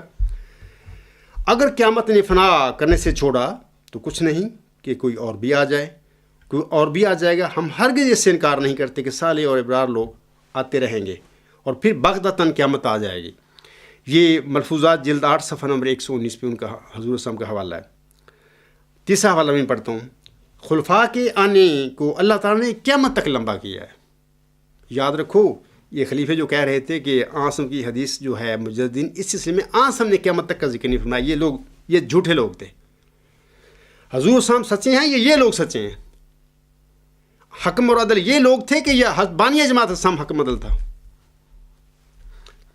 حضور فرماتے ہیں خلفاء کے آنے کو اللہ تعالیٰ نے قیامت تک لمبا کیا ہے، اور اسلام میں یہ ایک شرف اور خصوصیت ہے کہ اس کی تائید اور تجدید کے واسطے ہر صدی پر مجدد آتے رہے اور آتے رہیں گے۔ ملفوظات جلد 10 صفحہ نمبر 262۔ تو یہ لوگ اپنا کر کے ختم بیٹھ گئے کہ اب ضرورت ہی نہیں ہے۔ آگے میں ان کا حوالہ پڑھتا ہوں۔ وہ کہتے ہیں اپنے خطبہ جمعہ میں، لیکن جہاں مسیح موعود کی پیشگوئی فرمائی، یعنی عاصم نے پیشگوئی فرمائی نا، وہاں یہ وعدہ فرمایا ثم تکون خلافۃ علی منہاج النبوۃ۔ جو وعدے ہیں دراصل مسیح موعود کے آنے تک کی دیر ہے۔ جب مسیح موعود آ جائیں گے تو پھر فرمایا ثم تکون خلافۃ علی منہاج النبوۃ، پھر خلافت قائم ہوگی اور منہاج النبوت پر قائم ہوگی۔ یہ اس کے متعلق عرض کرتا ہوں، میں سن لیں۔ وہ جو ہے نا حدیث جس کا حوالہ دے رہے ہیں، میں وہ پڑھتا ہوں، اس کا ترجمہ پڑھ دیتا ہوں یہاں پر۔ حضرت حذیفہ رضی اللہ تعالیٰ عنہ بیان کرتے ہیں کہ رسول کریم صلی اللہ علیہ وسلم نے فرمایا کہ تمہارے اندر نبوت رہے گی جب تک خدا چاہے گا، پھر اللہ تعالیٰ اسے اٹھا لے گا، پھر خلافت الی منہاج نبوت ہوگی جب تک خدا چاہے گا، پھر اللہ تعالیٰ یہ نعمت بھی اٹھا لے گا، پھر ایک طاقتور بادشاہت کا دور آئے گا جب تک اللہ چاہے گا، وہ رہے گی، پھر اسے بھی اٹھا لے گا، اور ظالم و جابر حکومت کا زمانہ آ جائے گا، پھر خلافت الی منہاج نبوت قائم ہوگی۔ اس کے بعد حضور صلی اللہ علیہ وسلم خاموش ہو گئے۔ مسند احمد جلد نمبر 4 صفحہ 273 پر یہ حدیث پڑھی جا سکتی ہے۔ اچھا، میں اس سلسلے میں عرض کرتا ہوں کہ آن حضرت وسلم کی خاموشی کی ایسی توجیہ نکالنا کہ حضرت مسیح، یہ عام طور پر جماعت میں یہ پروپوگنڈا اور یہی کیا جاتا ہے، آن حضرت وسلم کی خاموشی کی ایسی توجیہ نکالنا کہ حضرت مسیح موعود علیہ السلام کے بعد خلافت تا قیامت جاری رہے گی، نہ صرف غلط بلکہ عقل فرمودات نبوی اور واقعات کے بھی خلاف ہے۔ اس کی درجہ ذیل وجوہات ہیں۔ آن کے بعد خلافت الی منہاج نبوت قائم ہوئی تھی، بالکل ٹھیک ہے، قائم ہوئی تھی۔ اگر خلافت الی منہاج نبوت، جس کا سلسلہ حضرت ابوبکر صدیق رضی اللہ تعالیٰ عنہ سے شروع ہوا تھا، اگر یہ خلافت، اس کا سلسلہ تا قیامت جاری رہنا ممکن ہوتا تو آن کے بعد جاری ہونے والی خلافت الی منہاج نبوت کا سلسلہ ہی قیامت تک جاری رہتا۔ افراد جماعت سے میں کہتا ہوں کہ یہ وہی جاری رہتا اگر یہ ممکن ہوتا۔ یہ ممکن ہی نہیں ہے، میں بعد میں بتاتا ہوں یہ کیوں ممکن نہیں ہے۔ دوسری بات سن لیں اس سلسلے میں، جناب مرزا بشیر احمد بانی جماعت اسلام کا دوسرے فرزند، جس کو جماعت میں انہوں نے تو کبھی دعویٰ نہیں کیا تھا کہ میں قمر الانبیاء ہوں، خلیفہ ثانی نے ان کو بھی قمر الانبیاء بنایا تھا۔ خلافت احمدیہ کے متعلق وہ فرماتے ہیں، یہ ان کی الفاظ ہیں، وہ کہتے ہیں سو جب احمدیت کا نظام اسلام کے نظام کی فرع اور اسی کا حصہ ہے تو اس میں کیا شبہ ہے کہ وہ بھی اسی الہی تقدیر کے تابع ہے جو اسلام کی متعلق عرش الوہیت سے جاری ہو چکی ہے۔ بڑی سچی بات انہوں نے کی ہے، لیکن بہرحال یہ اٹل تقدیر ظاہر ہو کر رہے گی کہ کسی وقت احمدیت کی خلافت متصلہ بھی ملوکیت کو جگہ دے کر پیچھے ہٹ جائے گی۔ اسلامی خلافت کا صحیح نظریہ صفحہ نمبر 34 خلیفہ اپنام بشیر احمد صاحب نے بڑے اچھے اور خوبصورت بڑے تقویٰ پہ مبنی یہ الفاظ کہے ہیں کہ احمدی خلافت کے ساتھ بھی وہی کچھ ہوگا جو اسلامی خلافت یعنی محمدی خلافت کے ساتھ ہوا تھا۔ یہ بھی ایک وقت ایسا آئے گا کہ جہاں پر بھی ملوکیت شروع ہو جائے گی اور خلافت راشدی صف لپیٹ ہو جائے گی۔ اچھا، یہ جو لفظ ہیں یہ 1950 کے قریب انہوں نے کہے تھے، لیکن میں آپ لوگوں کو بتاتا ہوں کہ اس کے وقت میں 1914 کے بعد بھی وہ ملوکیت آ چکی تھی۔ ٹھیک ہے، وہ پردہ رکھ گیا، اپنا بھائی خلیفہ تھا، بڑا بھائی، لیکن میں آپ لوگوں کو بتاتا چاہتا ہوں کہ 1914 سے ہی ملوکیت کا دور شروع ہو گیا۔ خلافت راشدہ کی صف یعنی احمدی خلافت راشدہ کی صف لپیٹ دی گئی تھی۔ بعد میں کو آنے کی تو بعد کی باتیں ہیں نا، وہ تو 1914 میں یہ کام کر لیا تھا۔ اچھا آگے سنیں، تیسری بات، خلافت کے بارے میں عاصم کا ایک اور مبارک اور حکیمانہ قول اس طرح ہے کہ آپ وسلم کیا فرماتے ہیں؟ آپ فرماتے ہیں ہر نبوت کے بعد خلافت ہوتی ہے اور ہر خلافت کے بعد ملوکیت ہوتی ہے۔ یہ عاصم کے حکیمانہ کلام ہے، اور جماعت احمدیہ عاصم کے اس حدیث کو اپنی کتابوں اپنے لٹریچر میں شائع کرتے ہیں۔ دس مینس کہ جماعت احمدیہ کے خلفاء، علماء اور افراد جماعت کا اس حدیث پر عاصم کی پر مکمل یقین ہے۔ اگر ایسی حدیث کو وضعی ہوتی یا یہ سمجھتے تو اپنے لٹریچر میں اس کو جگہ نہ دیتے، یہ شائع کرتے ہیں۔ اس حدیث میں عاصم نے روحانی شخصوں کے متعلق ایک قطعی اصول بیان فرمایا ہے، افراد جماعت اس کو یاد رکھیں، اور اس اصول کے مطابق اور اسی کی روشنی میں متذکرہ بالا حدیث جس میں عاصم کی خاموشی سے مراد ہے لے دیا جاتا ہے کہ حضرت مہدی و مسیح موعود السلام کے بعد شروع ہونے والی خلافت الی منہاج نبوت کا سلسلہ بھی یقیناً 30 سال سے بھی کم عرصہ میں ملوکیت میں بدل جائے گا، کیونکہ 30 سال تو آپ کی خلافت جو محمدی خلافت ہے اس کے بعد ملوکیت آئی تھی۔ آپ کے غلام کی تو اتنی بڑی شان نہیں نہ ہو سکتی کہ 30 سال سے زیادہ ان کی ہو جاتی، کیونکہ عاصم جیسا مطہر اور عظیم وجود نہ پہلے پیدا ہوا نہ بعد پیدا ہو سکتا ہے۔ مرزا صاحب علیہ السلام ان کے غلام تھے۔ جب آقا کی خلافت ان کے متعلق خود انہوں نے فرما دیا کہ میرے بعد 30 سال تک رہے گی پھر ملوکیت آ جائے گی، تو جو وہ خلافت الی منہاج نبوت جو محمدی خلافت راشدہ کے بعد محمدی نبوت کے بعد عاصم کے بعد شروع ہوئی تھی، وہ 30 سال کے بعد وہ ختم ہو گئی۔ اصحاب تھے عاصم کے تربیت یافتہ، ان میں نہ وہ رہ سکے، تو مرزا غلام صاحب جو آپ کے غلام تھے، ان کی اصحاب جو تھے ان کی تربیت یافتہ لوگ، ان کی کیا حیثیت ہے عاصم کے غلام کے مقابلے میں؟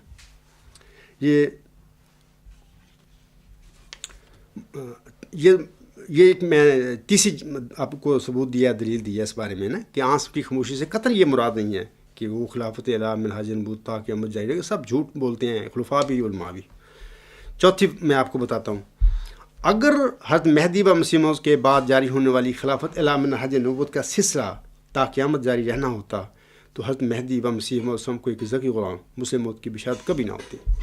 صرف ذکی غلام، جس کو میں اور حوالے میں نے ابھی پڑھ کے سنائے ہیں، عاصم کی حدیث سنائی ہے اس کے متعلق، حضرت مرزا صاحب السلام کو حوالے پڑھے ہیں جس میں انہوں نے مسیح ابن مریم قرار دیا اس کو، اللہ تعالیٰ کے الہام میں شعر پڑھ کر آپ لوگوں کو سنایا کہ ایک خدا کی درگاہ سے ایک مرد بڑے اعزاز کے ساتھ آتا ہے، اے مریم تجھے مبارک ہو کہ عیسیٰ دوبارہ آتا ہے۔ اگر یہ جاری رہنی ہوتی، یہ خلافت جن کو کہہ رہے ہیں عاصم خاموش ہو گیا، خلافت الی منہاج نبوت تا قیامت جاری رہے گی، اس کا مطلب ہے نہیں، جھوٹ ہے۔ اس بندے کی بشارتیں کیوں ہوئیں؟ حضرت مرزا صاحب نے دیا، اللہ تعالیٰ نے مرزا صاحب علیہ السلام پر الہام نازل فرمائی، یہ کیوں ہوا؟ کیا اللہ سچا ہے؟ حضرت مرزا صاحب سچے تھے یا یہ لوگ سچے ہیں؟ یقیناً اللہ بھی سچا ہے اور مرزا صاحب علیہ السلام بھی سچے تھے، اور یہ لوگ غلط تھے اور انہوں نے کس بیانیہ کی۔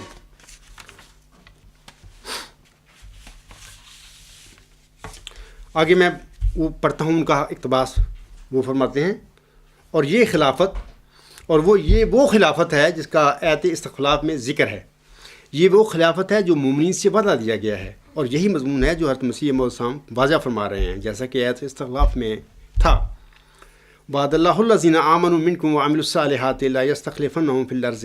کیسی باریک عارفانہ نظر ہے، باقی ان کی تو بڑی باریک نظر تھی، لیکن آپ لوگوں نے کیا کیا؟ حضرت اقدس مسیح موسم قرآن کی آیات پر نظر رکھتے ہیں اور ان کی تفسیر کرتے ہیں. خواہ حوالہ دیں یا نہ دیں، وہ مضمون آپ کی سرشت میں ایسا سرایت فرما چکا ہے کہ جب بھی بات کرتے ہیں قرآن کی بات کرتے ہیں. تو دیکھیں، فرمایا یہ وعدہ میری نسبت نہیں بلکہ تمہاری نسبت ہے. یہ جماعت احمدیہ ہے، یہ جماعت احمدیہ سے وعدہ دیا گیا ہے. چنانچہ آیت میں بھی گو مخاطب حضور تھے، لیکن وعدہ آپ کے غلاموں سے کیا گیا ہے. وعد اللہ الذین آمنوا منکم وعملوا الصالحات لا یستخلفنہم فی الارض کما استخلف الذین من قبلہم. پس اس فتنے کا بھی ہمیشہ کے لیے حل فرما دیا. یہ خلیفہ صاحب کہہ رہے ہیں اپنے 27 اگست 1993 کی خطبہ جمعہ میں.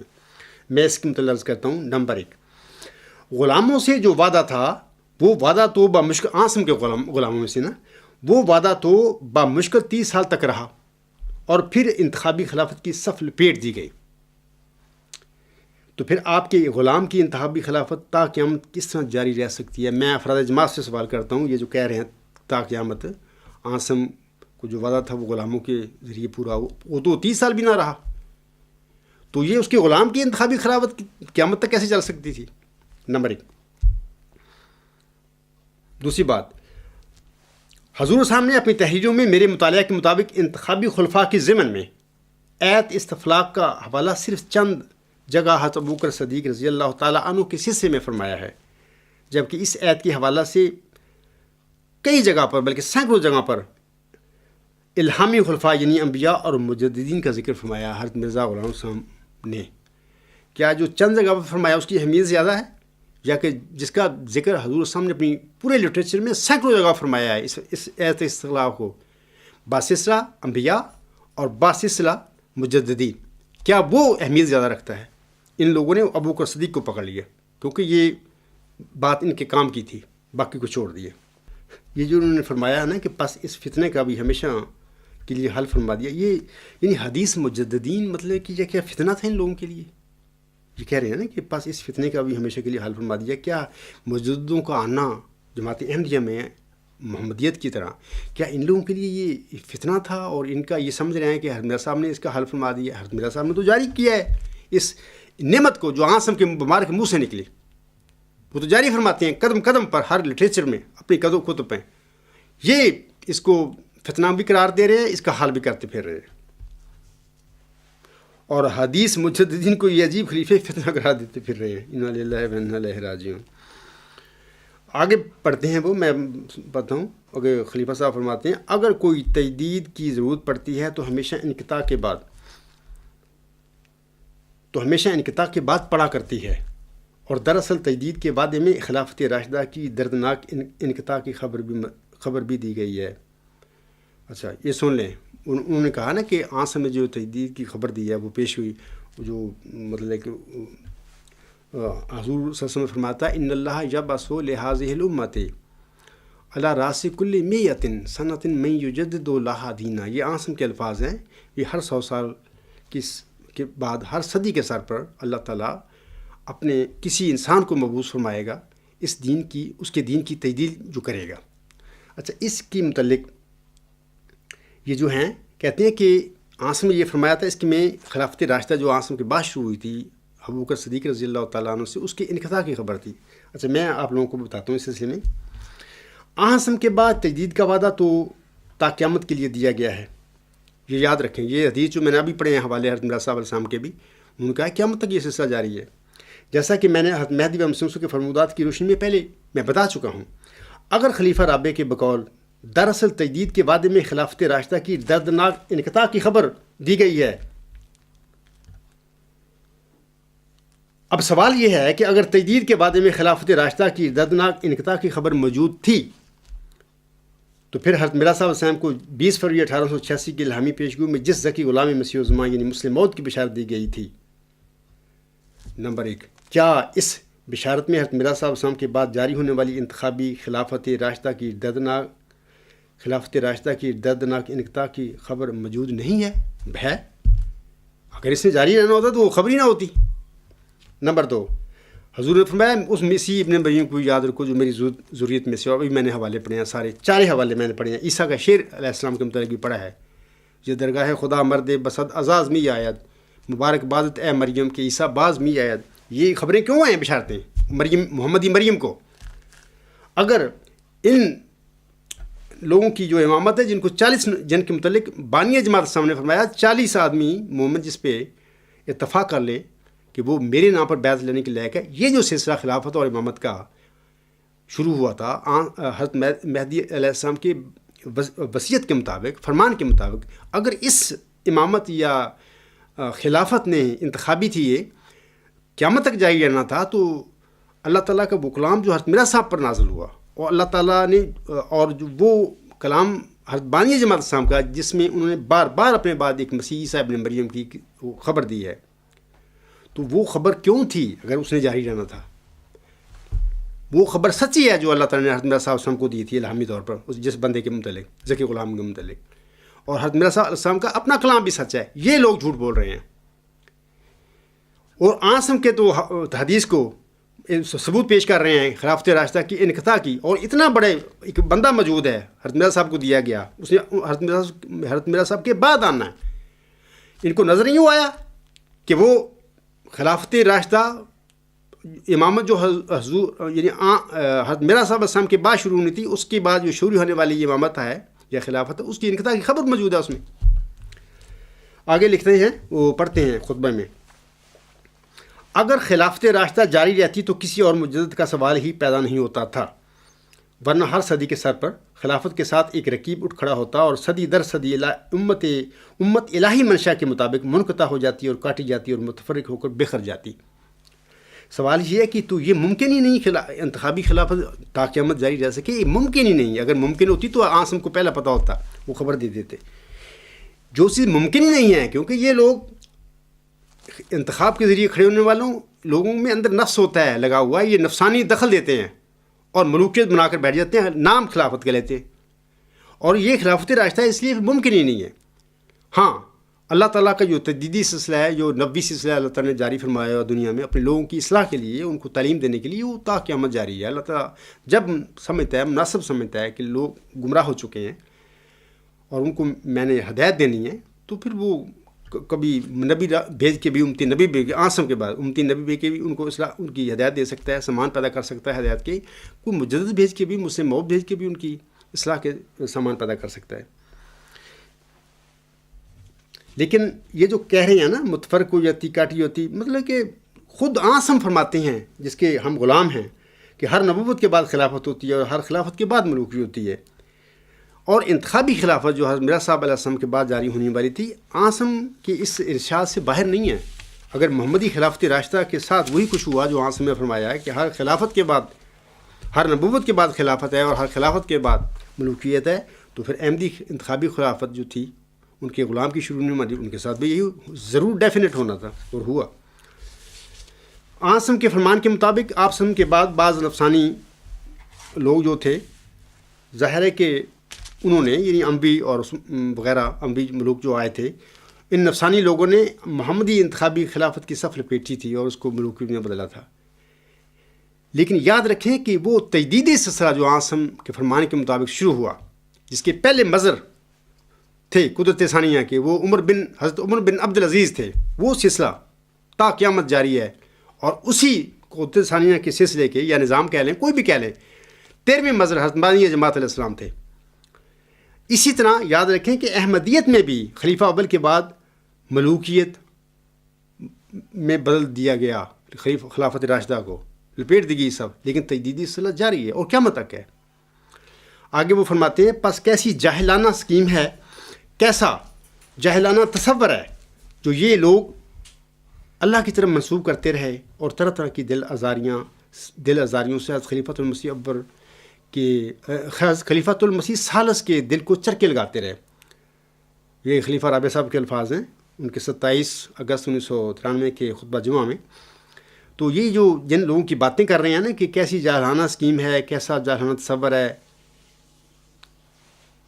تجدیدی سلسلے کا یہ تصور یاد رکھیں۔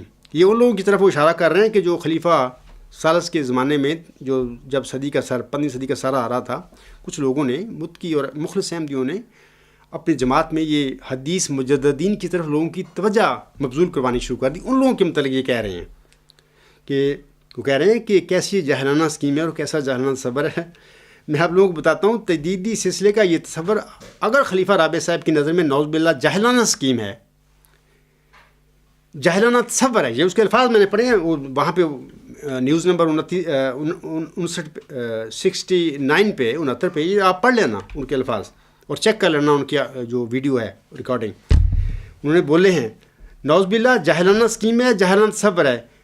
تو میں کہتا ہوں کہ اللہ تعالیٰ سے خبر پا کر یہ جاہلانہ اسکیم اور جاہلانہ تصور تو خود آسم ہی دینے والے تھے. یہ تو آسم نے اللہ تعالیٰ سے خبر پا کر دیا تھا تصور. کیا یہ جاہلانہ تصور تھا؟ یہ جاہلانہ اسکیم تھی؟ اے احمدیو دیکھو تمہارے یہ خلفاء جو کہتے تھے اپنے آپ کو ہم خدا کے بنائے ہوئے خلفاء ہیں، کیا کیا کرتے رہے ہیں. اس وجود کے متعلق کی فرمودہ کو، اس کی پیشگوئی کو بھی جاہلانہ تصور کہہ دیا، جاہلانہ اسکیم کہہ دیا، جس کے وجود کے متعلق اللہ تعالیٰ فرماتا ہے وما ینطق عن الہویٰ ان ہوا الا وحی یوحیٰ علمہ شدید القویٰ. سورۃ نجم کی یہ آیات ہیں. اللہ فرماتا ہے عاصم کے متعلق، اپنے برگزیدہ بندے کے متعلق، یہ میرا یہ بندہ ہے اپنے نفس سے کچھ نہیں کہتا، جو اس کی طرف وحی کیا جاتا ہے، الہام کیا جاتا ہے، وہی بتاتا ہے لوگوں کو. اور اس کو شدید قوتوں والے خدا نے یہ سب کچھ علم دیا ہے. اس کے جو حدیث ہے مجددین کے سلسلے میں ان کا ارشاد ہے، ان کے متعلق خلیفہ رابع صاحب سٹیج پہ ممبر رسول پر کھڑے ہو کر ایک جاہلانہ اسکیم اور جاہلانہ تصور کہہ رہے ہیں، لوگوں کو پڑھا رہے ہیں، مس گائڈ کر رہے ہیں. اور عام احمدیوں کو تو پتہ ہی نہیں کہ ہمارے ساتھ ہو کیا رہا ہے. آپ خود تصور کر لیں کہ یہ خلیفہ راشد تھا یا خدا کا بنایا ہوا خلیفہ تھا، یا یہ مسلمان بھی تھا، احمدی بھی تھا، یہ بندہ جو عاصم کے فرمودہ کو جاہلانہ اسکیم اور جاہلانہ تصور قرار دے رہا تھا. اچھا آگے وہ لکھتے ہیں، وہ پڑھتے ہیں خطبہ جمعہ میں، در حقیقت حضرت مسیح موعود کے بعد جس قدرت ثانیہ کو اللہ خدا تعالیٰ نے قائم فرمایا وہ قیامت تک کے لیے سب جھوٹ ہے. میں پہلے حوالے دے چکا ہوں. حضور صاحب نے تو کہا ہے کہ یہ ہے ہی نہیں، اور ان کی خبر دی اللہ تعالیٰ نے دی، اس کو مسیح موعود کی خبر دی، ذکی غلام کی دی، اور انہوں نے خود فرمایا بعد میں میرے آئے گا وہ وجود. اور وہ کہتے ہیں کہ اور قیامت تک کے لیے غیر منقطع ہے. اپنے پاس سے یہ باتیں گھڑی جا رہے ہیں. بس جب وہ قدرت غیر منقطع ہے تو اس کے ہوتے ہوئے کیا ضرورت ہے کہ ایک اور شخص کسی اور شخص کو بطور مجدد کھڑا کیا جائے؟ یعنی وہ ہے، سن لیں، میں اس سلسلے میں عرض کرتا ہوں، میں پہلے بیان کر چکا ہوں کہ انتخابی خلافت غیر منقطع نہیں ہے بلکہ منقطع ہے. اور پیشگوئی مسیح موعود حضور اسلام کے بہت سارے حوالہ جات اور اللہ تعالیٰ کا کلام جو حضور پر نازل ہوا ہے، اس کا کھلی ثبوت ہے کہ یہ انتخابی امامت یا خلافت 40 مومنوں سے جو شروع ہونے والی تھی حضرت مرزا صاحب علیہ السلام کے بعد، یہ منقطع ہے. اگر یہ منقطع نہ ہوتی تو ذکی غلام کی بشارت کبھی اللہ تعالیٰ حضور صاحب کو نہ دیتا اور نہ وہ اپنے پیروکاروں کو دیتے.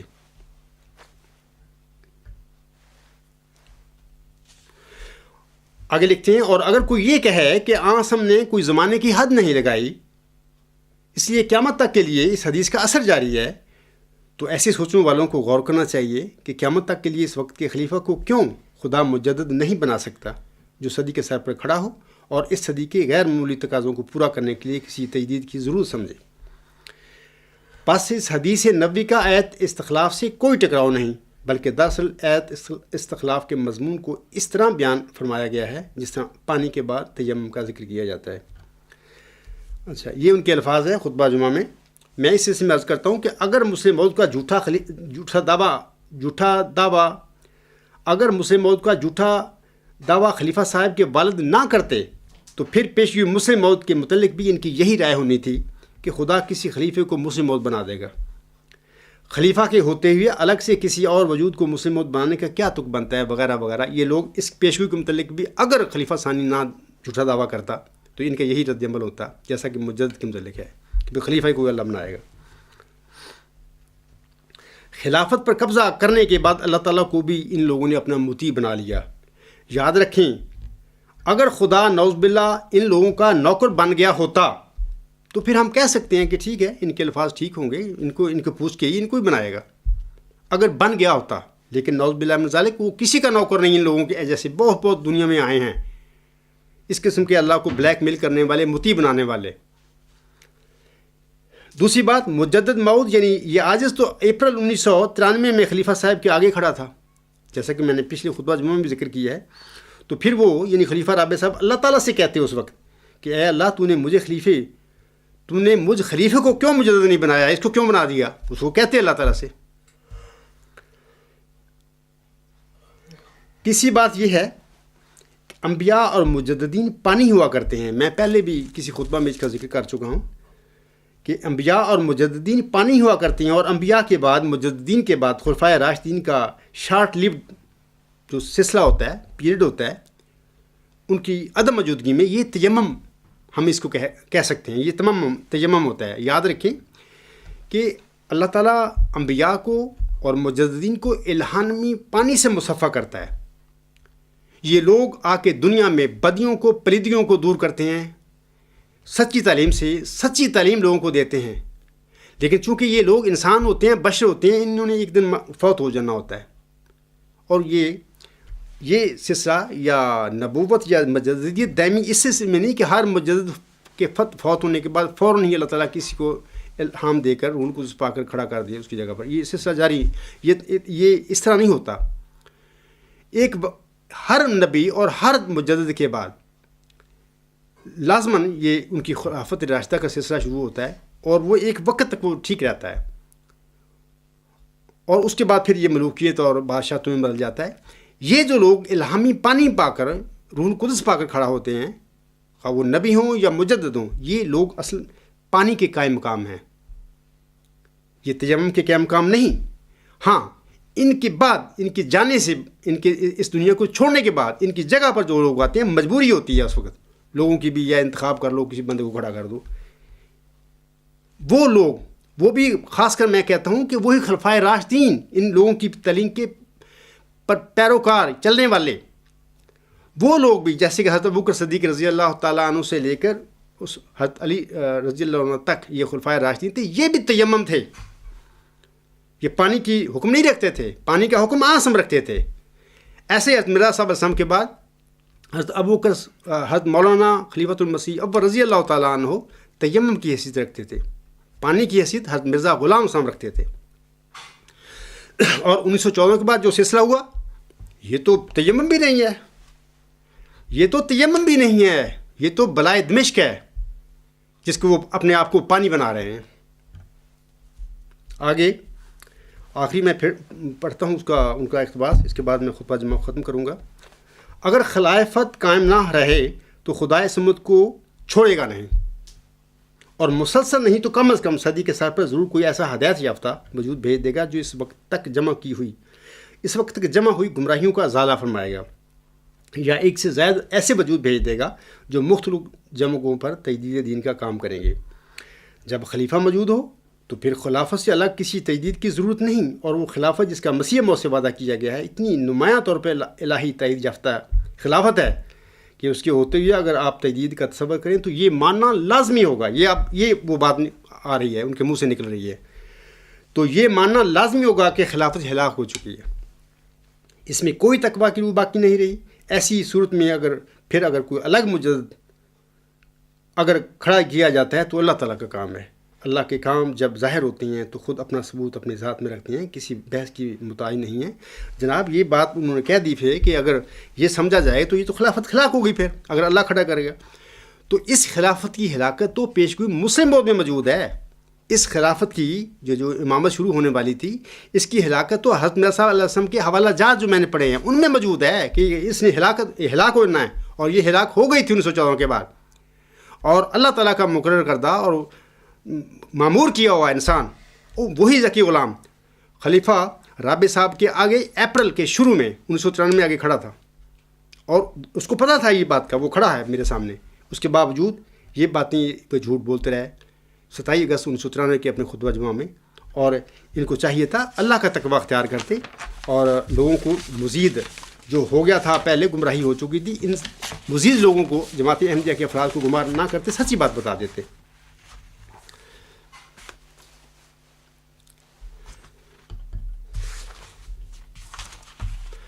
میں یہاں پر اب ان کے اگلے جو باتیں ہیں ان کی خطبات کے سلسلے میں ان شاء اللہ تعالیٰ اگلے خطبہ جمعہ میں آپ لوگوں کو بتاؤں گا.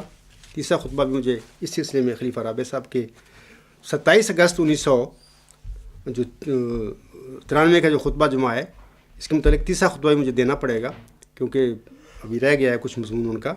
تو میں یہاں پر چند باتیں اب خطبہ کو ختم کرنے سے پہلے عرض کرتا ہوں کہ اللہ تعالیٰ سورۃ النساء میں فرماتا ہے، النساء 136 نمبر آیت ہے.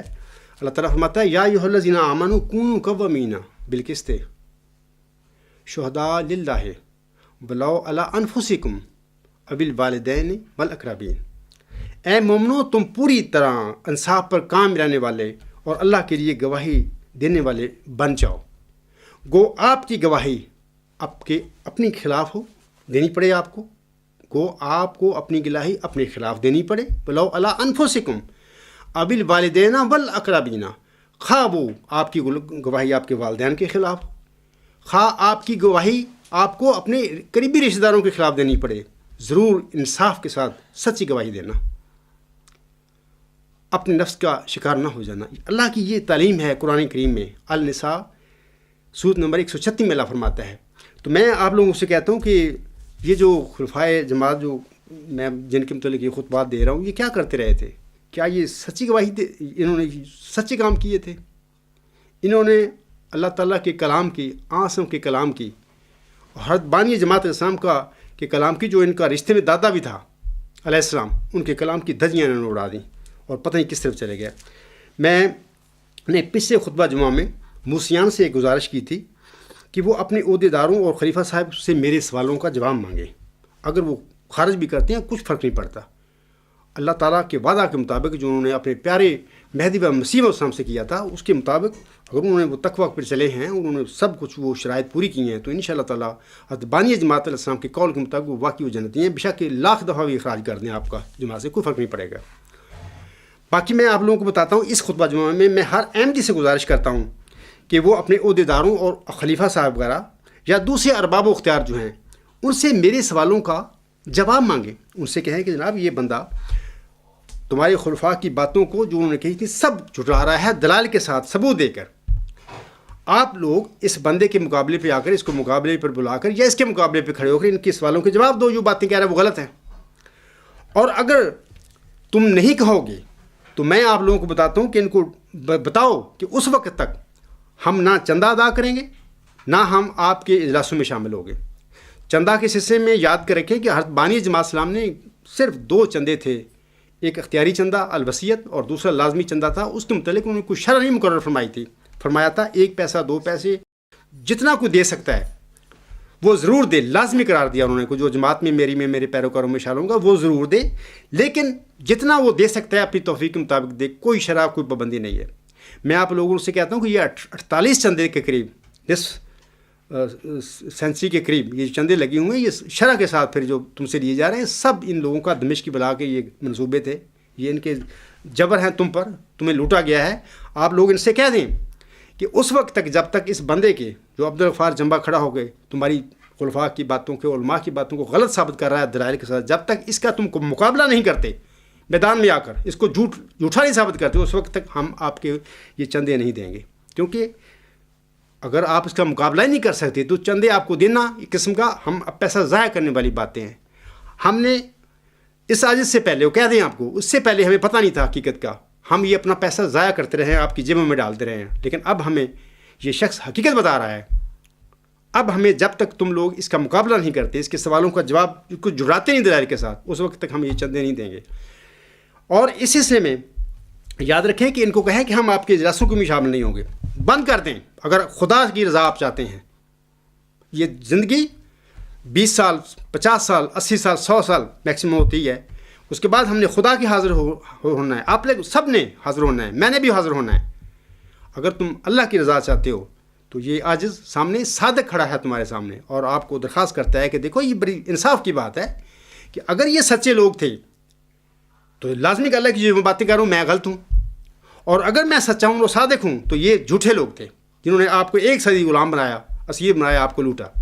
ان سے کہیں کہ اس شخص سے اٹھ کے آ کے جواب دو، اس کا مقابلہ کرو، وگرنہ نہ ہم چندہ دیں گے اور نہ ہم آپ کے اجلاس میں غلط قسم کے اجلاسوں میں جو ان کا کام ہی وہ ذہنی برین واشنگ کرنا ہے اس میں شامل ہوں گے.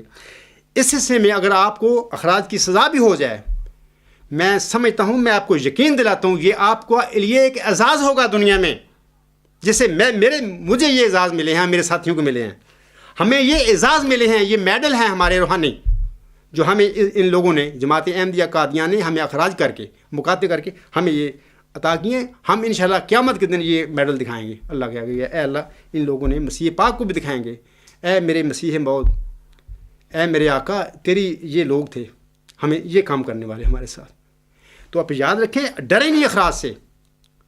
کسی بھی جماعت میں 5 بندے خارج کریں گے، اس کے بعد 6 کو نہیں کریں گے، ان کو ہوش آ جائے گی کہ ہم یہ کیا کر رہے ہیں، ان کو آنا پڑے گا میدان میں میرے ساتھ اپنا اس موضوع پہ بات کرنے کے لیے، ان کو اٹھنا پڑے گا۔ تو آپ نہ ڈریں ان کی اخراج کی سزائیں سے، ان کی مکاتبے سزائیں سے، کیونکہ اللہ تعالیٰ کو ایسی سزائیں بڑی پیاری ہوتی ہیں اپنے بندوں کے لیے، وہ ان کو بڑے اعزاز بخشتا ہے، اس دنیا میں بھی بخشتا ہے، پھر آخر میں تو وہ بخشے گئے۔ میں اللہ تعالیٰ سے دعا کرتا ہوں، اللہ تعالیٰ آپ کو اس کی ہمت بھی دے اور آپ کی اس میں سلسلے میں بدم بھی فرمائے، تاکہ یہ جو مسئلہ ہے، ان لوگوں نے، ان کا ٹیکٹک ہے کہ اس بندے سے بات نہیں کرنی۔ ان لوگوں سے تو فرعون اچھا تھا، ان لوگوں سے تو ابو جہل اچھا تھا، انہوں نے اپنے زمانے کے رسول سے بات تو کی، اگرچہ انہوں نے پھر جبر کیا شکست کھا کر، یہ تو اس سے بھی آگے بڑھ گیا ہے کہ بات نہیں کر رہی۔ ان کو پتہ ہے کہ بات کریں گے تو پھر وہ پردہ کھل جائے گا، ثابت ہو جائے گا کہ ہمارا جھوٹ کا پول کھل جائے گا، تو ہم کدھر جائیں گے؟ تو پھر انہوں نے یہ ٹیکٹک استعمال کر رہے ہیں، یہ اسٹریٹجی ہے ان کی، حکمت عملی کہہ لو، حکمت عملی تو نہیں ہے، تو سب سے بڑا فراڈ ہے کہ اس عبدالغفار جمعہ سے بات ہی نہ کرو اور نہ کسی کو کرنے دو۔ اللہ تعالیٰ، میں ان سے اللہ سے بھی دعا کرتا ہوں کہ اے خدا ان لوگوں کو بھی ہدایت دے، ایک خلیفہ صاحب کو بھی جو بنے بیٹھے ہیں، خلیفہ ہیں کہتے، اس انسان کو بھی تو ہدایت دے، اور علماء جماعت جو ہیں، جو کافی بہتر جانتے ہیں اس خلیفے سے، حقیقت کو جانتے ہیں، ان کو بھی ہوش کر، ان کو بھی سمجھ دے، ان کے اندر خوف پیدا کر اپنا، اور ان کی دل کی سختیوں کو دور فرما، ان کے دلوں کو نرم کر دے۔ سما قصد قلوبکم، اللہ تعالیٰ نے یہودیوں کو متعلق فرمایا تھا، آج ان لوگوں کی دیکھو حال، اس سے بھی بڑھ کر ہیں یہ لوگ، ان کے دل سخت ہوئے ہیں۔ میں ان لوگوں سے بھی گزارش کرتا ہوں، ارباب و اختیار سے بھی کہتا ہوں کہ آپ اللہ کے لیے، اللہ کی رضا کے لیے، اگر کوئی جھگڑا ہے جماعت احمدیہ میں، حضرت مرزا صاحب علیہ السلام کی نصیحت جو ہے اس کے مطابق اس کو حل کرنے کے لیے اٹھیں، تاکہ یہ جو فتنہ بلائے دمشق نے ڈالا ہوا ہے جماعت احمدیہ میں، وہ دور ہو، اور حضرت بانی جماعت صاحب کو اس کی اپنی اصل جماعت جو ہے مل جائے، جو خلیفہ اول مولانا نور الدین رضی اللہ تعالیٰ عنہ 1914 میں اپنی وفات کے وقت اس دنیا میں چھوڑ کر گئے تھے۔ میں اسی بات پر اپنا خطاب ختم کرتا ہوں، وآخر دعوانا ان الحمد للہ رب العالمین۔